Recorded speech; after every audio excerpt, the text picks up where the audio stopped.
Hello everyone, welcome back to It's Current Year. We've got another quick battle replay for you today, a Dark Elves versus Bretonnian matchup. Played once again on the 192 beta. So as we load in here and jump in, we will have a look at the armies. The map is sort of Torgvold, a map I actually like this map. It's probably one of my favorites on the multiplayer map. So first off for my opponent, who is playing the Bretonnians, the obligatory front line of Peasant Mob, 4 Peasant Mob in the front there, good for just soaking up the charges, basically just being massive hit point sponges. They don't tank your leadership when they rout, and they do rout always, but basically just a buffer in the front row, a bit of a roadblock, backed up here by some Battle Pilgrims and Men-at-Arms in the second row.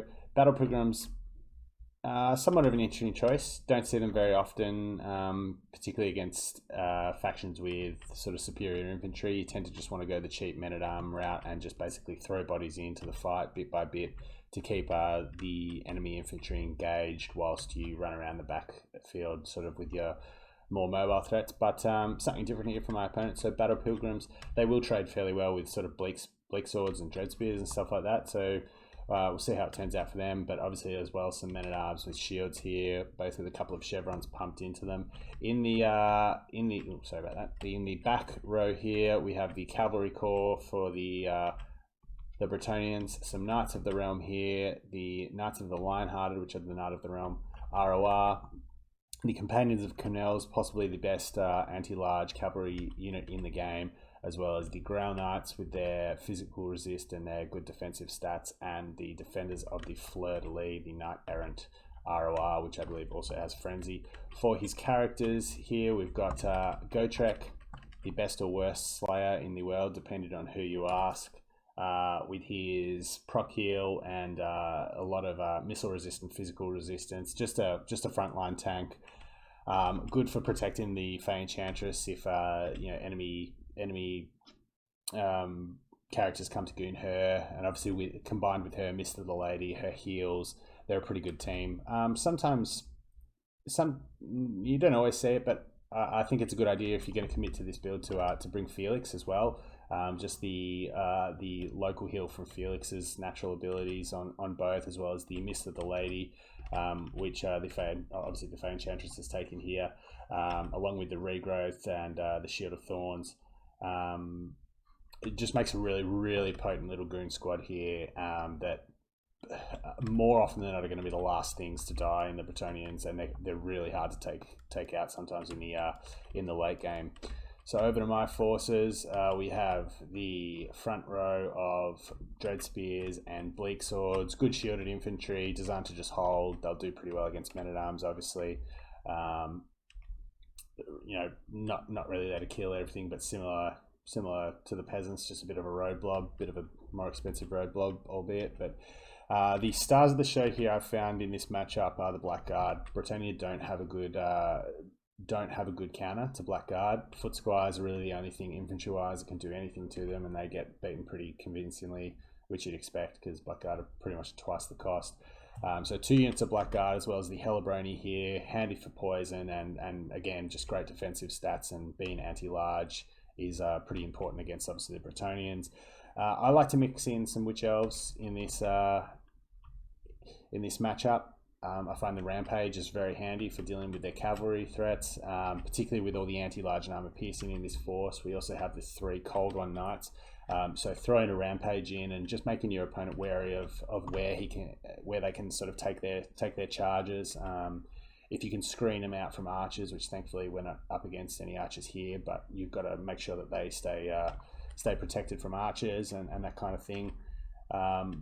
But I like them in this matchup, and Malekith on a Cold One, who has taken Word of Pain because I had a bit of leftover cash. So instead of chevrons, I figured I'd be up against probably the Companions or some Grail Knights or something like that. So debuffing their melee attack, and if I get caught out in an unfavorable engagement, or if I want to finish them off pretty quickly with a sort of, I guess, a bit of an alpha strike with my Cold Ones. Also a Soul Stealer for some damage and heals. And to finish off the build, we have 2 units of 4 deployed Dark Riders with crossbows. So let's get the battle underway. So we'll have both forces sort of coming up to meet one another here. I want to try and rush and get this high ground position here just on the edge of the ditch for 2 reasons. Obviously it will make them charge uphill, which can impart some vigor loss on your opponent, but I also want to use this little terrain feature here as a bit of a pivot. Obviously he's got a reasonable cavalry corps, so you know, all his cavalry is faster than mine as well, so he does have a little bit of a mobile advantage. If I can use this to sort of make flanking from this side harder, then I can sort of I can expend more energy over this side of the battlefield where it's a little bit more open. So obviously parking my dread spears up here. I'm happy to take the uphill charge from his troops here. Again, it's peasants, it's men-at-arms. It's not going to do a lot. Obviously the battle pilgrims are going to probably cut through me a little bit quicker, but happy to take this engagement given the terrain. We have a Shield of Thorns going down here in the front line, so nice little good timing push there with his charge just to give some physical resistance and some melee damage attack here. But we're pouring some shots in with our Dark Riders. Over here he tries to shoot a gap, but I bring my Blackguard across and I put a unit of Cold Ones in here who will really, that's a good matchup for me with the Knights Errant. I believe this is a comet that's about to go down here, which I unfortunately will not see, and will cop a bit of damage, and it will probably also rampage the Cold One Knights eventually if they take any more damage. But if we head over to this side, he started to bring his cavalry in here, but again, the Blackguard just screening out the flanks, allowing my Cold One Knights to charge through them, so then they can obviously disengage if they need to, and you know, disengaging through well-armoured, armour-piercing and anti-large infantry. I've got the Witch Elves in here who have rampaged the Knights of the Lionhearted, and I'm answering with another unit of Cold One Knights here, just bringing up to sort of buff up my force here. Getting some shots in here to the Knights of the Realm with their back turn. Taking this engagement here, the Defenders of the Fleur-de-Lis, again, they're not the anti-large variant, so that's a very good matchup for me with the Cold One Knights being armour-piercing and anti-large.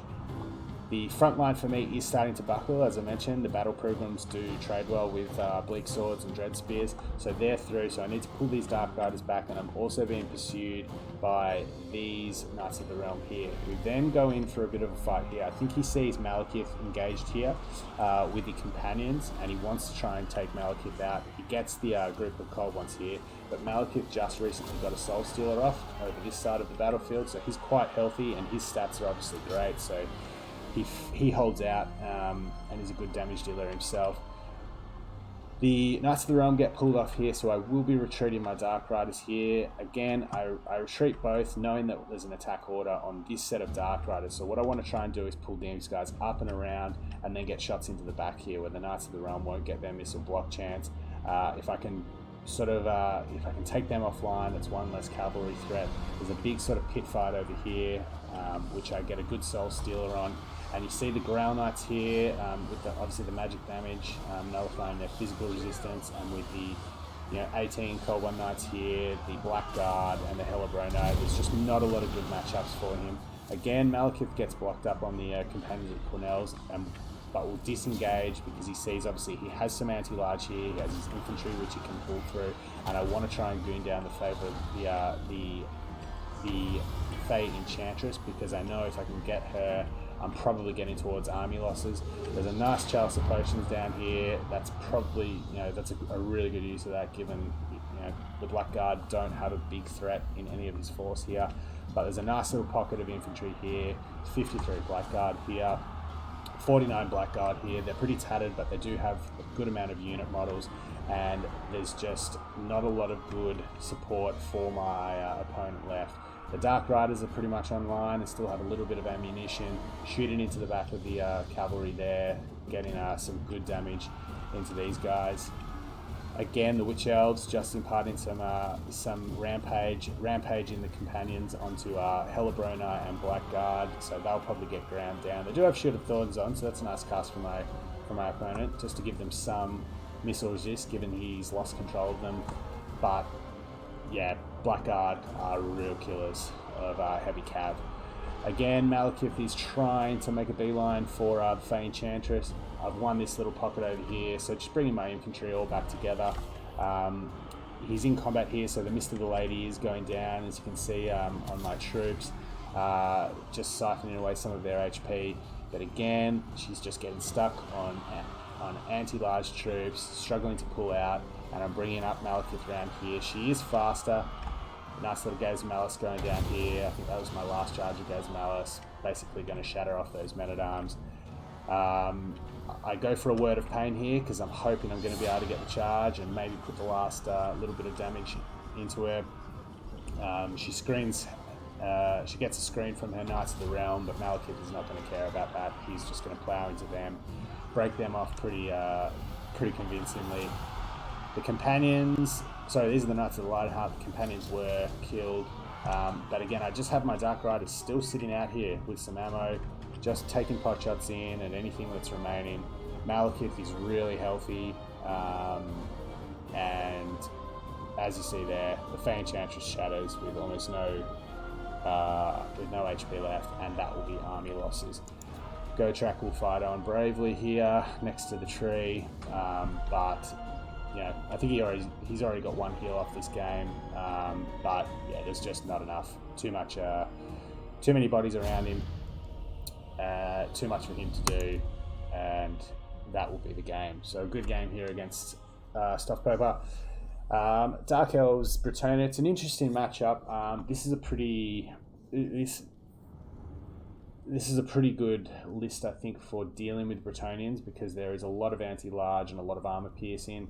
As I mentioned before, the Bretonians just don't have a good answer to Blackguard. Other than getting the Fey Enchantress in, sucking in their health away with the Mist of the Lady, maybe some cycle charging if you can get them in a rear charge, or possibly some fire arrows if you can bring them in and take them down from afar. But I mean, there's no infantry on the Bretonian roster that's good at dealing with them. Foot squires probably trade upwards, given they're almost half the price of a Blackguard of Nagaron. But you're not going to, as said, you're not going to see foot squires very often in this matchup, because the front line, the infantry engagement is such a bad one for Bretonnia. So 190 kills, 62 kills, obviously probably a few knights there given the chevrons. But the front line here does their job. They take the initial charge, they hold. Men-at-arms don't kill anything particularly quickly. Even battle pilgrims. That's a little point of difference here. You don't see battle pilgrims all that often in this matchup, I've found, but they punch through the front line there. But they go nowhere against Blackguard. The Hellebroni gives some poison. The rampage effect was from the Witch Elves was significant a couple of times in that battle, and then just you have the anti-large armor piercing here, some armor piercing shots, plenty of mobile things to screen out your Dark Riders. My opponent here probably could have used a few peasant mobs just to screen out the Dark Riders, to put some damage into the Witch Elves before the real fighting started. But it was a good game. A fair bit going on. I used the terrain well to sort of block one flank, which I was quite happy with. But a good game. So thank you very much for checking it out, and we'll see you next time.